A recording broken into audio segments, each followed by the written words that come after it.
A good melody is all about finding balance between a few key elements, and once you really understand these elements, it can be really easy to tweak a few small things and take even the cheesiest melody and turn it into something smooth, catchy, and captivating. So today, before I turned the camera on, I spent a little bit of time to put together a quick little 4-bar loop and came up with 8 different melody layers to really demonstrate these simple concepts that I think you'll be able to apply in no time to take your cheesy melodies and turn them into something a little bit better. So I should say that this is very much like a sleepy, kind of dreamy lo-fi loop, but I do think that everything that I'm going to be talking about in this video is super relevant to pretty much any genre, whether you're singing or playing a brass instrument. Melodies are kind of the same across the board. They're pretty simple, like rules that you can follow to go from cheesy to not so cheesy. So while this particular video is definitely going to be lo-fi focused, I think the takeaway is going to be all the same no matter what genre you make. So let's give a listen to the original loop so that we're all starting in the same place.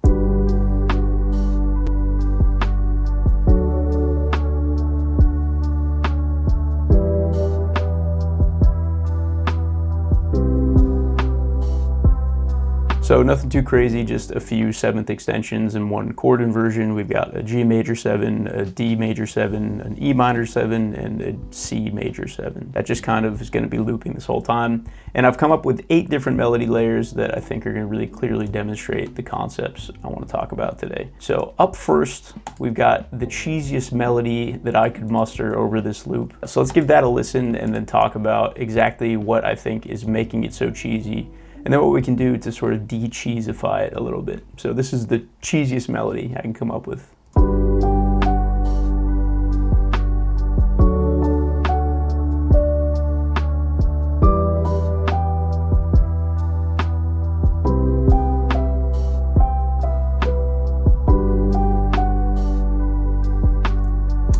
So perhaps you agree this is a pretty cheesy melody, and I think the few things that you'll notice right away is that it's very robotic. Everything's kind of hitting right on the 1 and 2, 1 and 2, 3, 1 and 2, 1 and 2, 3 and 4. That's the melody. Everything's just very straight, very predictable. And that's the first thing I want to talk about, is a good melody is balancing between predictability and unpredictability.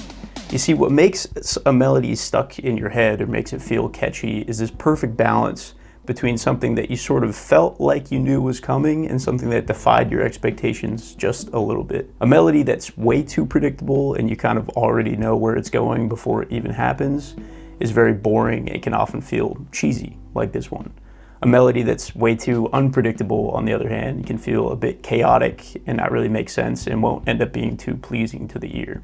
So this is the case of the extreme of far too predictable. In every measure, motion is happening in the same place, directly on the grid, and it's all kind of on the same chord tones, right? So we've got this downward arpeggio through the G major inversion, a downward arpeggio through the D major, and so on and so forth.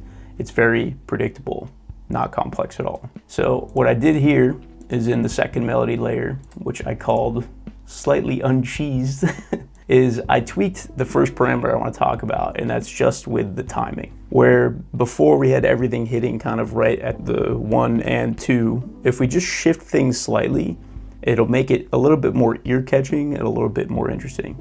This is still a very repetitive, very predictable melody, but I hope you'll hear that just by shifting the timing of a few notes, I think it really transforms like the engagement of this melody. So let's give that a listen now.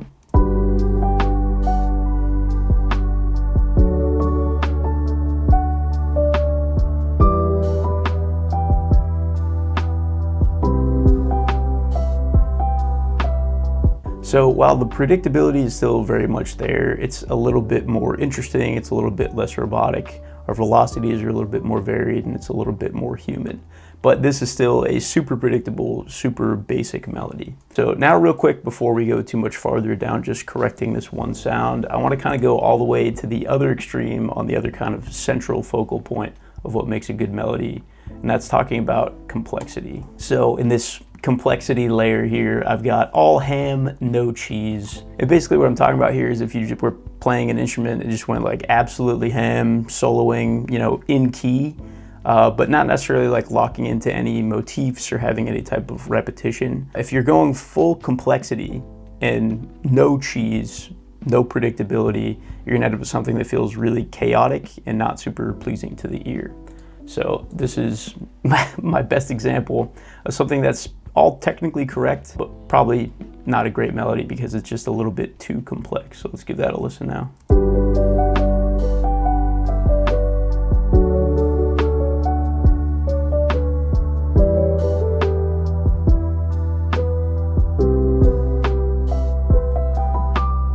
So of course, I hope that you appreciate that this sounds truly awful. You know, something that I think is like concrete that we can look at and say, this is why this feels bad, is because each one of these motifs stands completely alone. You've got this da, da, da, da, da, da, da, da, da, da.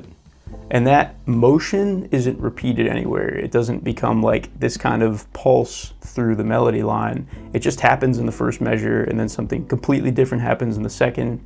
There's maybe a similar amount of motion in the second measure, where now in the third, we've got this kind of long walk down and then this weird spaced out thing happening. So there's like these weird inconsistencies where your mind can't really be like, okay, you know, I saw this coming, this satisfied my expectations. It's basically just all defying expectations. So you don't get this fun interplay where the ear says, okay, based on all of my lived experience listening to Western music, I know that these, you know, motifs tend to lead into one another.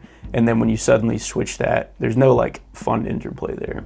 The other kind of like layer of this is that complexity should be complementary to space. So something that I tried to kind of draw up without fully detracting from the original all ham, no cheese melody. It's just an example of something that has a few elements of similar motion, but also a few points where we let the space breathe and let that kind of background arpeggio come through a little bit more. So this is one way that if you were really attached to certain pieces of motion from that original melody, for example, you could simplify it to something like this, and it might get a little bit better, though I will say this is still not very good.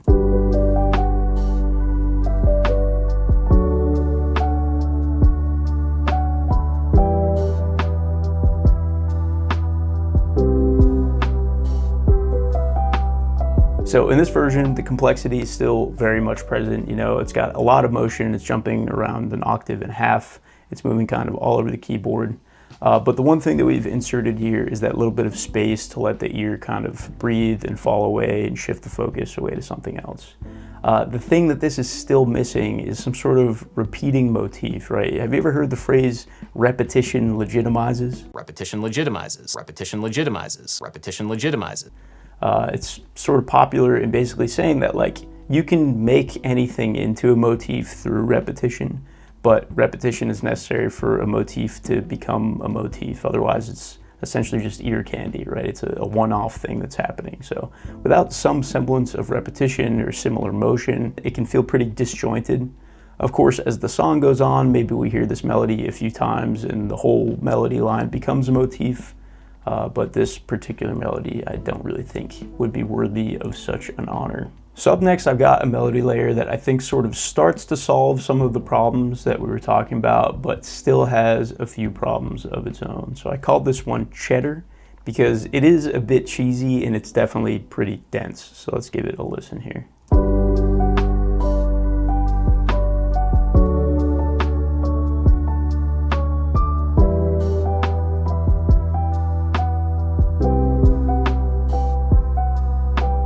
So in this case, we've got a really clear kind of repeating motif, that da, da, da, da, da, da, da, da, da. It's something for the ear to lock onto that feels familiar by the time you get to the end of the fourth bar. And we got a little bit of variability here with these kind of leading notes in between chords and then changes rather than just having it be the same repetition 3 times in a row. By the third measure, we get something slightly different, and then the fourth measure is kind of just a different relationship between the notes. So it's a little bit more interesting, but it's very dense, right? The thing that we're missing is space, the simplicity factor of that complexity-simplicity ratio. So in the Swiss example here, where it's still kind of a cheesy melody, I thought that this one just had a little bit more space while following some very similar motion.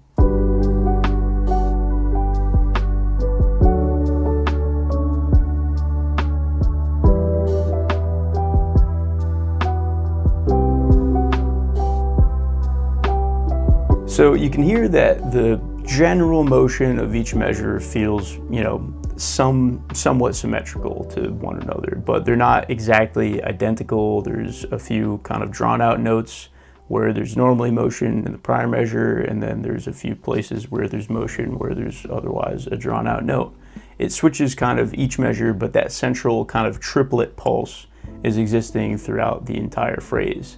And that's kind of the key problem with this, right? There's not quite enough variability to make it truly ear-catching. I would say that this feels like a pretty nice counter melody, or like a good layer to add on to something as you're progressing through a song.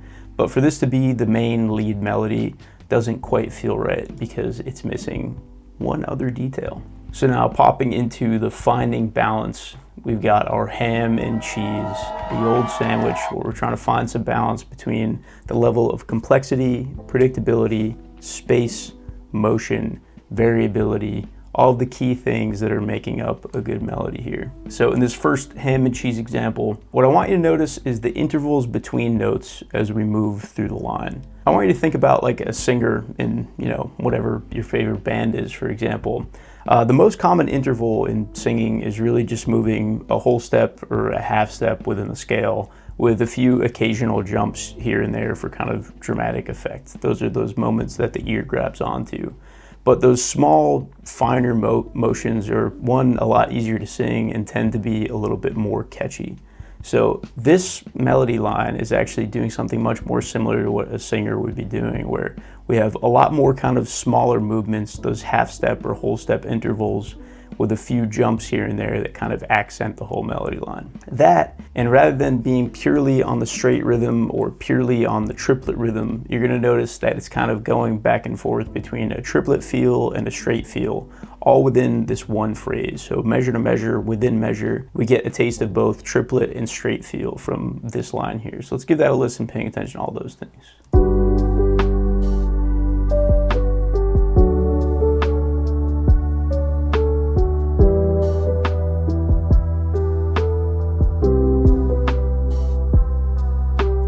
So I'm not gonna sit here and claim that this is like the best possible melody on this, chord progression. Obviously, I just kind of slapped all these together in like 20 minutes before I started recording this video. But I do think it's a nice demonstration of how you can have a nice, consistent motif, some kind of mirrored motion throughout the phrase, and just enough variability to keep it interesting as it progresses, while kind of switching up the timing and switching up the place in the scale that you're falling. But I would be remiss not to mention that, in my opinion, the best melody layer you can add to your beats or even your vocals is one that has plenty of space to add something complementary, and we're talking about counter melodies. So I want to wrap up with one example where I've left a ton of room for a counter melody to be added in. If you want to learn how to master counter melodies yourself, you can check out this video right here. Thanks for stopping by. See you next week. Peace.